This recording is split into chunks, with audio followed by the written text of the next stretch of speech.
Evident classes में आपका स्वागत है। मैं सुमंत कुमार हेमंत आज खिलजी वंश के बारे में आप लोग के साथ चर्चा करूंगा।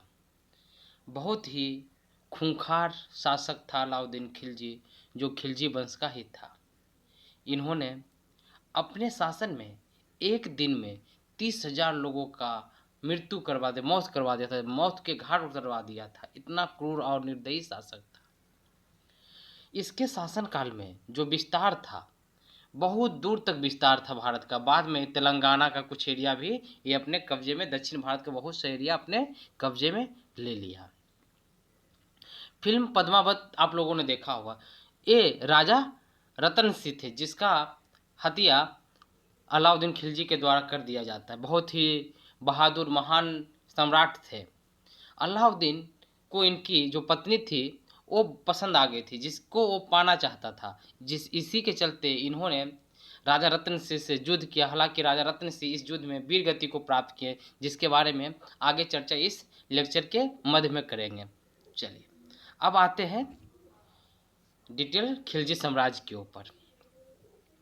खिलजी साम्राज्य ने 1290 से 1320 ईस्वी तक भारत में शासन किया। खिलजी जाति के लोग मूलतः अफगानिस्तान के हेलमंद नदी की घाटी में रहते थे। पहले भारत में तुर्क लोगों का बहुत शासन था, बहुत प्रभुत्व था तुर्क लोगों का। लेकिन जैसे ही खिलजी वंश का भारत में प्रवेश हुआ तो भारत में भारतीय और गैर तुर्क मुसलमानों का प्रभाव बहुत ज़्यादा बढ़ गया। गुलाम वंश का जब समापन हुआ उसके बाद दिल्ली में खिलजी वंश का शासन स्टार्ट हुआ, जिसके संस्थापक जो थे वो थे जलाउद्दीन फिरोज खिलजी। जलाउद्दीन फिरोज खिलजी 1290 में दिल्ली की गद्दी पे बैठे। ये 70 साल की आयु में दिल्ली के गद्दी पे बैठे। इस वजह से वो उदार और सहिष्णु बन गए। इन्होंने अपनी राजधानी को किलखरी यानी कि कुलागढ़ी बनाया। कौन? फिरोज शाह खिलजी। जलाउद्दीन फिरोज शाह खिलजी ने अपनी राजधानी को कहाँ बनाया? किलोखरी। अच्छा, इसके शासनकाल में 3 प्रमुख विद्रोह हुए हैं, जिसमें से पहला विद्रोह था मलिक छज्जू का विद्रोह, दूसरा था ताजुद्दीन कुची का विद्रोह और तीसरा था सैदी मौला का विद्रोह। इन लोगों को फांसी दे दिया गया। जलाउद्दीन ने बहुत ही सावधानी पूर्वक और बहुत ही चालाकी से सभी विद्रोहों को कुचल दिया। जलाउद्दीन की शासनकाल की सबसे बड़ी उपलब्धि जो था वह था देवगिरी के शासन, रामचंद्र देव पर सफल आक्रमण कर भारत में अपना राज का विस्तार कर देना। अच्छा, अब क्या हो रहा है? जलाउद्दीन 1290 में तो कुर्सी पे बैठ गए हैं दिल्ली के। अभी क्या हुआ?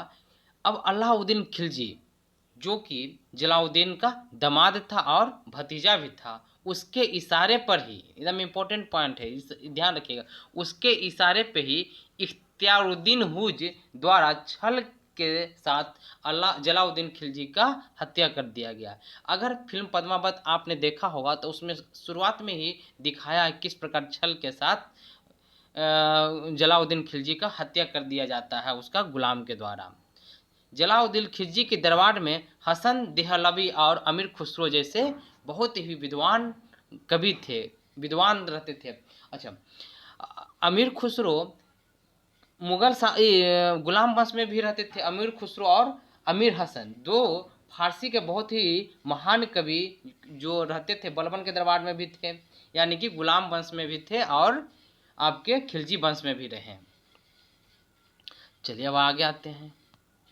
अब शासन दिल्ली के कुर्सी सिंहासन पर बैठा 1296 में बहुत क्रूर शासक, जिसका नाम था अलाउद्दीन खिलजी। अलाउद्दीन खिलजी, अभी मैंने बताया, अलाउद्दीन खिलजी रिश्ते में जलाउद्दीन खिलजी के आपके भतीजे भी थे और दामाद भी थे। परंतु हमेशा जलाउद्दीन फिरोज खिलजी ने इन्हें अपने बेटे से अधिक प्यार दिया, फिर भी इसका सिला उन्होंने उसके साथ विश्वासघात के साथ दिया। अभी क्या होता है? किज्जू खां छज्जू को बुरी तरह से हराने के बाद जलाउद्दीन खिलजी ने अलाउद्दीन को इलाहाबाद के निकट कारा का गवर्नर नियुक्त कर दिया। कहाँ का गवर्नर नियुक्त कर दिया? तो इलाहाबाद का गवर्नर नियुक्त कर दिया अलाउद्दीन खिलजी को।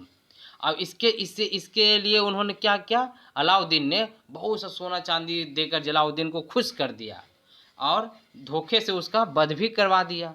उसके बाद दिल्ली की गद्दी पे 1296 में अलाउद्दीन खिलजी बैठ गया।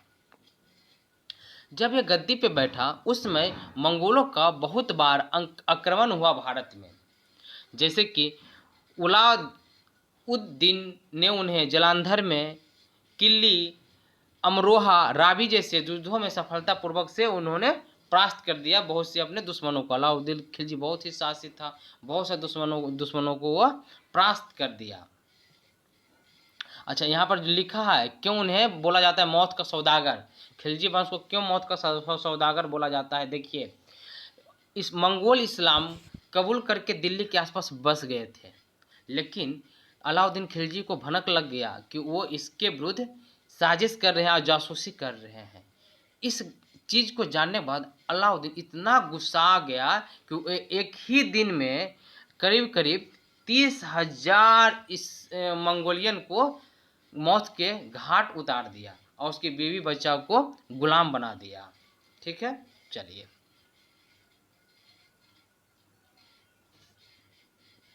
अब क्या होता है। 1301 ईस्वी में उसने रणथंभौर के राजपूत किले पे आक्रमण कर दिया। अब पहली बार तो वह विफल हो गया, लेकिन दूसरे बार फिर वह आक्रमण किया, परंतु इस बार वह सफल हो गया। और इसी युद्ध में राजा हमीरदेव, जो पृथ्वीराज चौहान के वंशज थे, बहादुरी से लड़ते हुए वीर गति को प्राप्त हो गए। क्या नाम था इनका? राजा हमीरदेव। बहुत ही महान, प्रतापी और हिम्मती राजा थे, जिन्होंने अलाउद्दीन से लड़ते हुए वीर गति को प्राप्त कर लिया, यानी कि युद्ध भूमि में ही मारे गए। अलाउद्दीन सिकंदर से बहुत प्रभावित था। वह चाहता था कि मैं भी सिकंदर की तरह बनूं और पूरा विश्व के ऊपर अपना हुक्म चलाऊं। इसीलिए उन्होंने अलाउद्दीन सिकंदर महान से इतना प्रभावित था कि उन्होंने दो वो उपाधि अपने नाम से लिया। क्या? सिकंदर ए शानी और सिकंदर द्वितीय के नाम के सिक्के भी चला दिए। इतना वो प्रभावित था सिकंदर से कि सिकंदर ए शानी की उपाधि धारण की तथा सिकंदर द्वितीय के नाम से एक सिक्का भी चलाया। अंततः 1355 में सोफ रोग से उसकी मृत्यु हो गई। इस प्रकार एक क्रूर शासक का विनाश हो गया, नाश हो गया। किस बीमारी से? सोफ नामक रोग से। अच्छा, चलिए अब देखिए, अल्लाह का बचपन का जो नाम था वो गुरशप या अली था। गुरशप या अली था। उन्होंने 1296 में दिल्ली में प्रवेश किया और बलबन के लाल महल में अपना राजाभिषेक करवाया। कहाँ मतलब कि राज सिंहासन कहाँ पे उन्होंने धारण किया? तो राजाभिषेक उन्होंने करवाया लाल बलबन के द्वारा बनाया गया लाल महल में, और वहीं पे सिकंदर सानी की उपाधि भी धारण की। चूंकि वो सिकंदर से बहुत प्रभावित था, इसलिए सिकंदर सानी की उपाधि को धारण किया। अब आइए, दक्षिण विजय का श्रेय अलाउद्दीन के बहुत ही योग्य नायब मलिक काफूर को जाता है। बहुत ही चालाक और साहसी योद्धा था मलिक का कफूर, तो इसको जाता है। दक्षिण में बहुत से प्रदेश को इसने जीत लिया था। उसमें से सबसे पहले देवगिरी पर उसके बाद तेलंगाना पर आक्रमण करके उससे कोहिनूर हीरा प्राप्त किया। उसने सबसे पहले देवगिरी पर आक्रमण किया, उसके बाद तेलंगाना पर आक्रमण किया और वहां से इसने कोहिनूर हीरा को प्राप्त कर लिया। अब यहाँ इंपॉर्टेंट है, जहाँ से क्वेश्चन आपका आ सकता है। अलाउद्दीन का विजय अभियान उत्तर भारत में कहाँ कहाँ जीता? गुजरात के बाद रणथंभौर, फिर चित्तौड़, फिर मालवा, चंदेरी, सिवाना और जलौर। ठीक है, उत्तर भारत में पहले कहाँ जीता? गुजरात, रणथंभौर, चित्तौड़, मालवा, चंदेरी, सिवाना और जलौर। दक्षिण भारत में भी बोले बहुत एरिया अपना विस्तार किया, तेलंगाना वगैरह में विस्तार कर लिया। तो दक्षिण भारत में इसका जो विजय अभियान था, सबसे पहले जो जीता देवगिरी, उसके बाद वारंगल, उसके बाद द्वार समुद्र और लास्ट में मालाबार को भी इन्होंने अपने कब्जे में ले लिया। ठीक है, कहाँ कहाँ? दक्षिण भारत में देवगिरी, वारंगल, द्वार समूह और मालाबार। अच्छा, अब अलाउद्दीन का शासन व्यवस्था कैसा था, उसके शासनकाल में लोग कैसे रहते थे? तो अलाउद्दीन के बारे में तो मैं और पहले ही बता चुका हूँ कि बहुत ही निरंकुश शासक था। उसे विश्वास था कि जिसमें योग्यता है उसी को पद दिया जाएगा, और जिसमें योग्यता नहीं है उसे कोई पद देने का जरूरत नहीं है।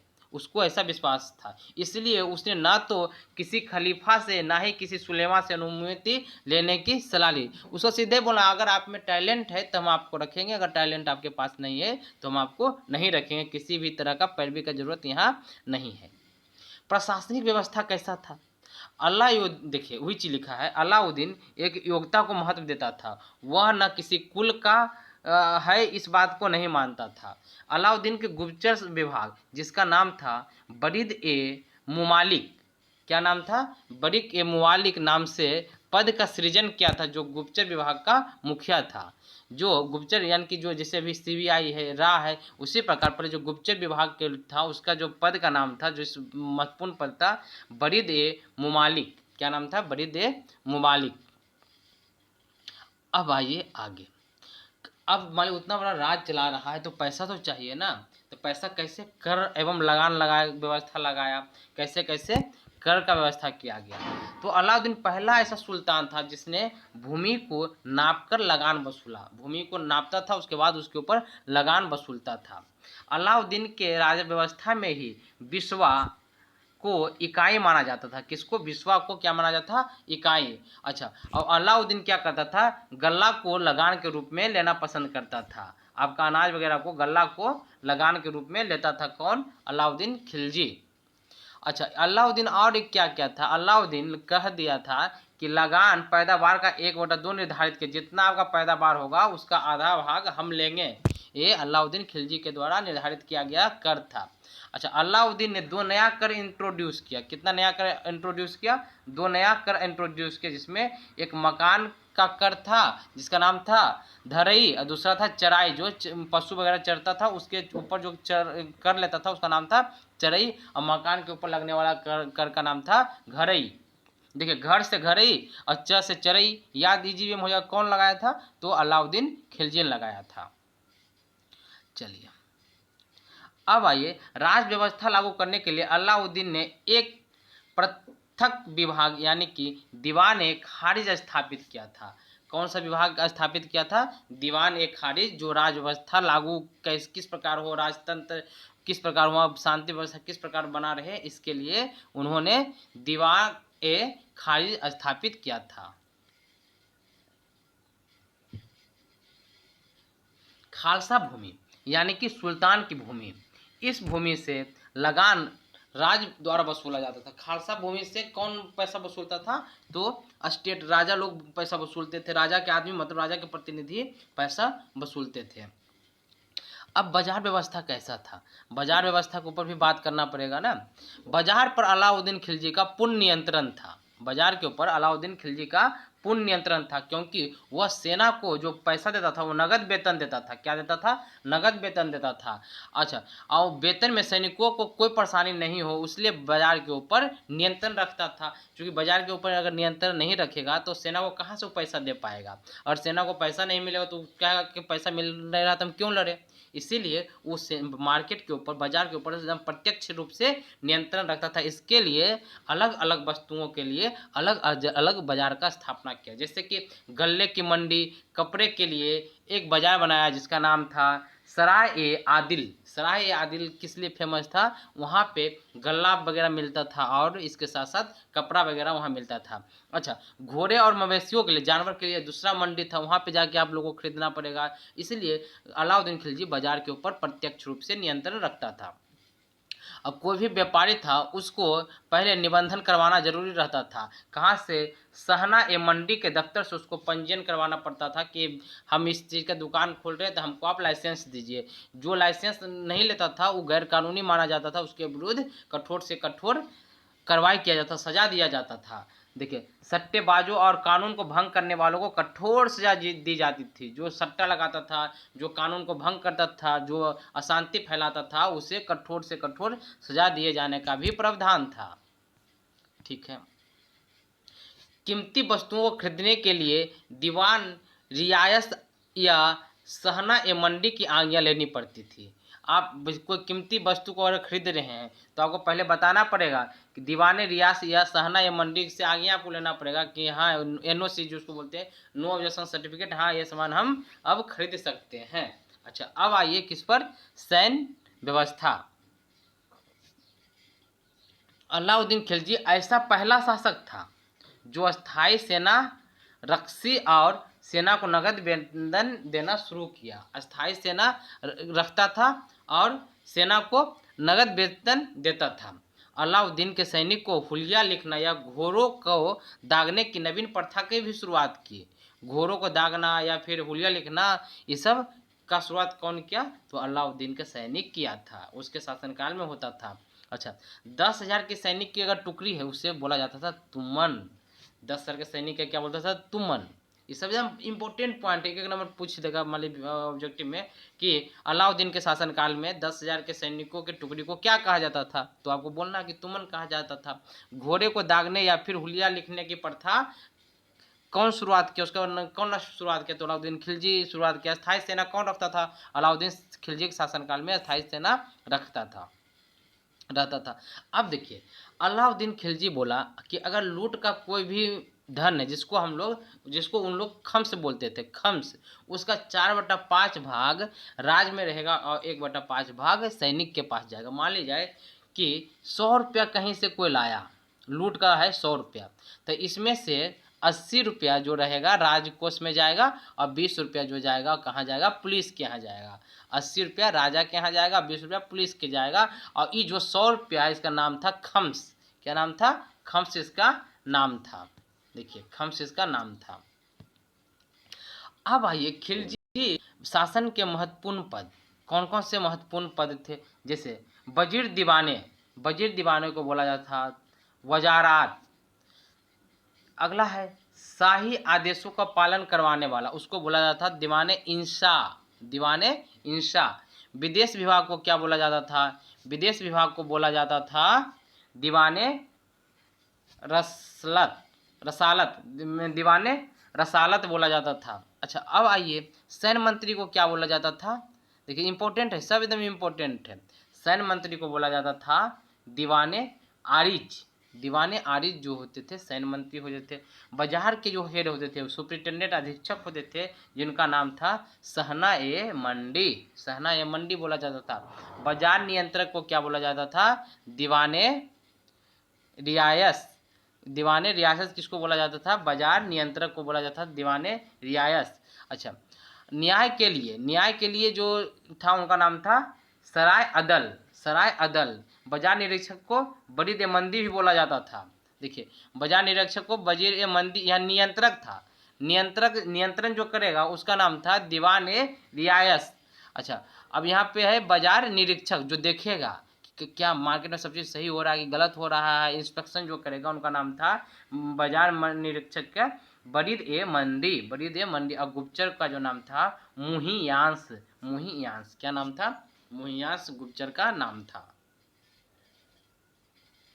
देखिए, ये सब जो अभी पॉइंट बोले, एक बार आप लोग फिर से देख लीजिएगा वीडियो बैक करके, जितना इंपॉर्टेंट है। और नोट्स बनाना चाहें तो नोट्स भी बना सकते हैं। अच्छा, अब आइए, अलाउद्दीन के शासनकाल में ही डाक व्यवस्था का शुरुआत हुआ। किसके शासनकाल में डाक व्यवस्था शुरुआत किया गया? अलाउद्दीन के शासन व्यवस्था में भी डाक व्यवस्था का शुरुआत किया गया। अच्छा, आपको शेरशाह सूरी बताए थे, उसमें भी आपको बताए थे कि उसमें भी डाक प्रथा जो था बहुत ही चरम सीमा पे था। उन्होंने इसका शुरुआत किया था, जो GT रोड बनाए थे शेरशाह सूरी। ठीक है, चलिए अब आगे आइए। अलाउद्दीन का अंतिम जो निर्णय सुनाता था उनका नाम था परवाना नवीस, परमिट देने वाला अधिकारी। जो अंतिम निर्णय सुनाता था उनका नाम था परवाना नवीस, यानी कि परमिट देने वाला अधिकारी की भी नियुक्ति होती थी। अलाउद्दीन ने एक शहर बसाया जिसका नाम था, क्या नाम था? सीरी नामक शहर बसाया। क्या नाम बसाया? सीरी नामक शहर बसाया। कौन? अलाउद्दीन खिलजी।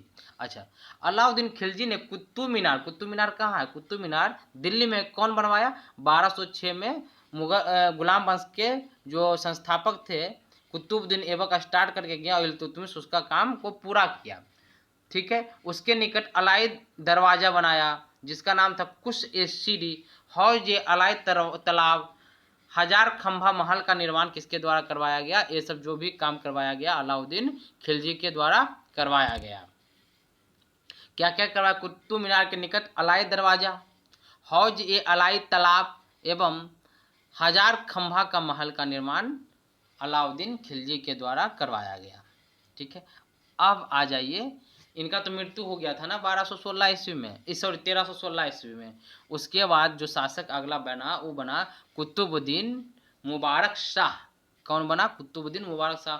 बहुत ही इसे महान योद्धा तो नहीं बोला जाएगा क्योंकि उतना इसको आइडिया नहीं था शासन कैसे करना है, इसलिए इसने खुद को खलीफा घोषित किया। कौन क्या किया, और ऐसा करने वाला सुल्तान काल का सल्तनत काल का पहला सुल्तान था। अपने आप को खलीफा घोषित करने वाला कुतुबुद्दीन मुबारक शाह पहला शासक था। ठीक है, यह बहुत ही कुश्ती परिवर्ती का शासक था। जैसे कि इसको नग्न स्त्री के साथ रहने का, नग्न पुरुष के साथ रहने का आदत था, पसंद था, इसीलिए लोग इसे पसंद नहीं करते थे।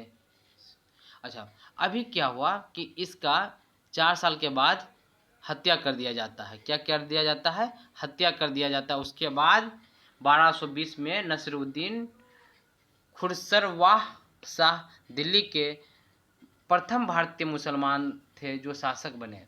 क्या नाम था इनका, इनका नाम था नसीरुद्दीन खुरवर शाह। ठीक है, अब देखिए, ये तो आपको खिलजी वंश का कुछ कुछ जानकारी था।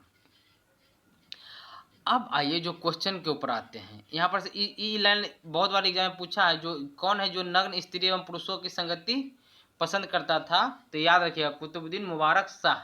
1 नंबर का क्वेश्चन यहाँ से बहुत एग्जाम में पूछता है। चलिए, अब कुछ क्वेश्चन है जिसका जवाब हम लोग कर लेते हैं। देखिए, खिलजी वंश का संस्थापक कौन था। खिलजी वंश का संस्थापक जो था जलाउद्दीन फिरोज खिलजी था। कौन था, जलाउद्दीन फिरोज खिलजी, जो 17 साल की उम्र में दिल्ली की सत्ता पे बैठा था। फिरोज शाह तुगलक ने, तुगलक बोल रहे हैं, तुगलक अगला जो पढ़ाएंगे तुगलक वंश ही पढ़ाएंगे इसके बाद। अच्छा, अभी तक आपने गुलाम वंश का वीडियो नहीं देखा है तो गुलाम वंश का वीडियो जरूर देखिए। प्ले लिस्ट में जाइएगा चैनल के, वहाँ पे आपको मिल जाएगा। अगर हो पाएगा तो हम डिस्क्रिप्शन बॉक्स में भी लिंक डाल देंगे। इसके अलावा मैंने मुगल साम्राज्य 2 पार्ट में करवाया हूँ। एक पार्ट में आपका थ्योरी है और पार्ट 2 में उसका पूरा क्वेश्चन है। 65-68 क्वेश्चन है, टोटल क्वेश्चन करवाए हैं, वो देख लीजिएगा। अच्छा, एक हिस्ट्री का और पार्ट करवाया हूँ 1905 से लेकर 1947 तक, जो भी महत्वपूर्ण राजनीतिक घटना भारत में हुई थी अंग्रेजों के समय में, उसका भी एक वीडियो में मैंने कवर कर दिया। ये सब वीडियो आप लोग जरूर देखिएगा, बहुत बेनिफिट होगा। चलिए आइए, फिरोज शाह खिलजी ने बलबनी यानी कि गुलाम वंश के बारे में बात कर रहा है। उसके लास्ट शासक शैमुद्दीन की हत्या, शैमुद्दीन कैमूर्स की हत्या कर दिया था। उसके बाद ही ना दिल्ली के शासन पे ये बैठा था। अच्छा, इसका राज तिलक कैकुबाद द्वारा किलो खरी, जो उसका राजधानी बना, महल में किया गया। ठीक है। अच्छा, जलाउद्दीन फिरोज खिलजी ने अपनी राजधानी कहाँ बनाई, किलो खरी अपनी राजधानी बनाई। कौन, तो जलाउद्दीन फिरोज खिलजी। अच्छा, जलाउद्दीन फिरोज खिलजी ने लंबे समय तक दिल्ली में दिल्ली के सरदार और नागरिकों के विरोध के भय से प्रवेश नहीं किया। वो डरता था दिल्ली में आने से, इसीलिए बहुत दिन तक वह दिल्ली में आया नहीं था। तो मंगोल नेता हलाकू के पुत्र अब्दुल्ला ने भारत पर आक्रमण जलाउद्दीन फिरोज के शासन काल में ही किया था। कौन, मंगोल का नेता जो था हलाकू का पोता था अब्दुल्ला। ठीक है, अब दुर्भाग्य से उसका हत्या 1296 में उसका भतीजा के द्वारा के इशारे पर ही करवा दिया जाता है, जिसका नाम है अलाउद्दीन खिलजी। अलाउद्दीन खिलजी उसका हत्या करवा दिया। अच्छा, जलाउद्दीन खिलजी के समय इलाहाबाद के निकट, जो जलाउद्दीन का हत्या किया गया था वो इलाहाबाद के निकट कांडा नामक स्थान में हुआ, जहां पर अलाउद्दीन का सूबेदार था। अभी आइए, 1296 में अलाउद्दीन खिलजी ने राजछत्र धारण करके अपने को सुल्तान घोषित किया। कब, 1296 में अलाउद्दीन खिलजी अपने आप को सुल्तान घोषित किया। अच्छा, अलाउद्दीन का जो राजाभिषेक हुआ था वो हुआ था बलबन के दिल्ली के लाल किले में, बलबन के दिल्ली के लाल किले में राजाभिषेक हुआ था। अलाउद्दीन खिलजी का बचपन का क्या नाम था? अली तथा गरशाप। क्या नाम था? अली तथा गरशाप। हम आपको बताए भी थे ये सिकंदर से बहुत प्रभावित था, इसलिए इन्होंने सिकंदर सानी या द्वितीय, देखिए यहाँ द्वितीय सुधार लिया, द्वितीय सिकंदर की उपाधि धारण की। ठीक है। अलाउद्दीन खिलजी का पहला सुल्तान था, अलाउद्दीन खिलजी ही पहला सुल्तान था जिसने स्थायी सेना को रखा और उसका जो वेतन था नगद के रूप में देता था। आर्थिक मामलों से संबंधित दीवान ए रियासत की अलाउद्दीन खिलजी ने स्थापना की थी। इसके बारे में 5-7 पॉइंट लिखाए थे, वही सब है कि दीवान ए रियासत की स्थापना कौन किया था? तो इसका स्थापना किया था अलाउद्दीन खिलजी ने।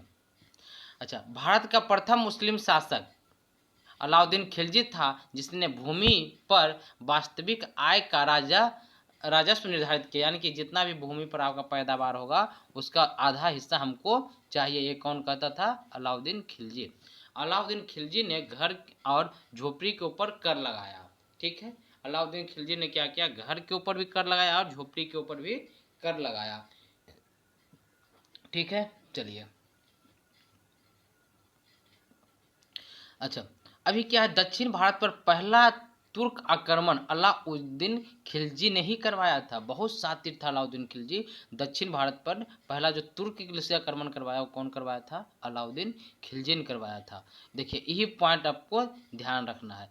देखिए ये वाला जो पद्मावत मूवी में था, चित्तौड़ के राजा राणा रत्न सिंह की अनुपम सुंदर रानी, पद्मावत नाम है, मूवी का नाम था, पद्मावती उसका नाम था रियल में, तो पद्मावत बाद में कर दिया गया था। पद्मनी को प्राप्त करने के लिए अलाउद्दीन खिलजी ने चित्तौड़ पर आक्रमण किया। बहुत प्रभावित उससे था, रानी से, राणा रत्न सिंह की पत्नी से, जिसको जो मूवी में रोल किया था शाहिद कपूर, उसे बहुत उसकी पत्नी से बहुत प्रभावित थी। दीपिका पादुकोण जो रोल की थी मूवी में, उससे बहुत प्रभावित था अलाउद्दीन खिलजी, और इसीलिए वो चित्तौड़ पर आक्रमण किया। ठीक है, चित्तौड़ के राजा कौन थे? चित्तौड़ के राजा राणा रत्न सिंह थे, उनकी पत्नी का क्या नाम था? रानी पद्मावती। ठीक है, अलाउद्दीन खिलजी के दरबार में अमीर खुसरो, देखिए अमीर खुसरो अब खिलजी के दरबार में भी पहुंच गए। देखिए गुलाम वंश में भी थे बलबन के दरबार में, बलबन के दरबार के बाद कहाँ पहुंचे? तो ये पहुंच गए जलाउद्दीन खिलजी के दरबार में। अभी किसके दरबार में पहुंच गए? अलाउद्दीन खिलजी के दरबार में भी पहुंच गए। अच्छा, अब इन्हें जो बोला जाता था, इनका क्या नाम था? इनका नाम था तोते हिंद। क्या नाम था इनका? तोते हिंद। एक मिनट, हाँ देखिए इनका जो नाम था तोता ए हिंद, इसलिए गया क्योंकि इन्होंने ही सितार का आविष्कार किया। तो सितार का आविष्कार किसने किया? तो अमीर खुसरो ने किया, और इनका जो नाम है तोता ए हिंद के नाम से भी इन्हें जाना जाता है। चलिए, सैनिक घोड़ा को दागने का प्रथा अलाउद्दीन खिलजी द्वारा चलाया गया। ये मैंने ऑलरेडी वीडियो में बता दिया है कि अलाउद्दीन खिलजी ने ही सैनिक घोड़ा को दागने की प्रथा चलाई थी। सैनिकों को नगद वेतन भी कौन देता था? अलाउद्दीन खिलजी ही देता था। अगर कोई व्यक्ति कम सामान तौलता था, उसका जितना कम तौला तो उसके शरीर से उतना मांस काट के डालता था। वो चाहता था अलाउद्दीन खिलजी कि उसके शासन में, उनके राज व्यवस्था में कोई भी बेईमान और बेईमान लोग नहीं रहे। बहुत ही इस मामले में बहुत ही स्ट्रिक्ट था, बहुत ही टाइट था। इसलिए वो जितना भी वजन, अगर आप मान लीजिए 1 केजी में अगर कोई 50 ग्राम कम दिया, यानी 950 ग्राम तौला, तो 50 ग्राम उसके शरीर से वो मांस काट के वहाँ पर चढ़ा देता था। चलिए, अब 1316 ईस्वी में अलाउद्दीन खिलजी की मृत्यु हो गई। अच्छा, अलाउद्दीन खिलजी ने क्या क्या बनवाया? अलाउद्दीन खिलजी ने हलाई दरवाज़ा, हौजे खास, सीरी फोर्ट, जमैत खाना, मस्जिद तथा 1000 खंभा महल का निर्माण करवाया। ये वीडियो में भी बताए थे। अलाउद्दीन खिलजी ने क्या क्या करवाया? तो अलाई दरवाज, हौजे खास, सीरी फोर्ट, जमैत खान और मस्जिद तथा 1000 खंभा महल का निर्माण करवाया।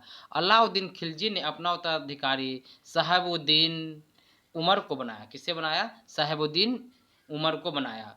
अच्छा, अब इसमें क्या हो रहा है कि मुबारक खिलजी ने शहाबुद्दीन खिलजी को अंधा करार दिया और उसकी हत्या कर दी गई। कौन? तो मुबारक खिलजी जो था वो क्या बोला, शहाबुद्दीन खिलजी अंधा है और उसको पकड़ के जेल में डाल दो, और वहाँ से वहीं पे उसका मृत्यु हो गया, मैंने मरवा दिया। उसके बाद खुद 1316 ईस्वी में मुबारक खिलजी कुतुबुद्दीन खिलजी के नाम से दिल्ली के सिंहासन पर बैठा। कहाँ बैठा? दिल्ली के सिंहासन पे बैठा। अभी क्या हुआ कि मुबारक खिलजी तो जरूर बैठ गया, लेकिन उसका भी हत्या कर दिया गया। किसके द्वारा? अच्छा, मुबारक खिलजी की हत्या उसके वजीर खुसरो ने कर दिया। कौन कर दिया? उसका जो प्रधानमंत्री था खुसरो ने मुबारक खिलजी का हत्या कर दिया। अच्छा, अब इस प्रकार खुसरो ने 15 अप्रैल 1320 ईस्वी को नसरुद्दीन खुसरो नाम से यानी कि दिल्ली की गद्दी पे बैठा। कहाँ बैठा? उसका जो प्रधानमंत्री था वही दिल्ली के गद्दी पे बैठ गया नसरुद्दीन खुसरो शाह के नाम से। ठीक है, ये वीडियो यहीं पे लास्ट होता है। अब वीडियो अगर अच्छा लगा हुआ तो एक लाइक तो बनता है, एक लाइक जरूर डाल दीजिएगा। अगर आप वीडियो को अपने दोस्तों के साथ शेयर कीजिए, जितना ज़्यादा हो सकता है शेयर कीजिए ताकि सब पढ़े। और जब भी आपको समय मिले किसी न किसी को ज़रूर आप पढ़ाइए। हो सकता है उसको ज़रूरत हो आपका पढ़ाई का, गरीब बच्चा को पढ़ाइए, समाज के लिए कुछ कीजिए। अभी घर पे ही रहिए, कोरोना का इफेक्ट है, ज़्यादा से ज़्यादा समय घर पे रहिए। प्लास्टिक बैग का यूज जितना हो कम से कम कीजिए, पानी बचाइए। इसी और अभी तक अगर चैनल को सब्सक्राइब नहीं किए हैं तो चैनल को सब्सक्राइब भी कर लीजिए। इसके साथ ही मैं वीडियो को समाप्त करता हूँ। धन्यवाद।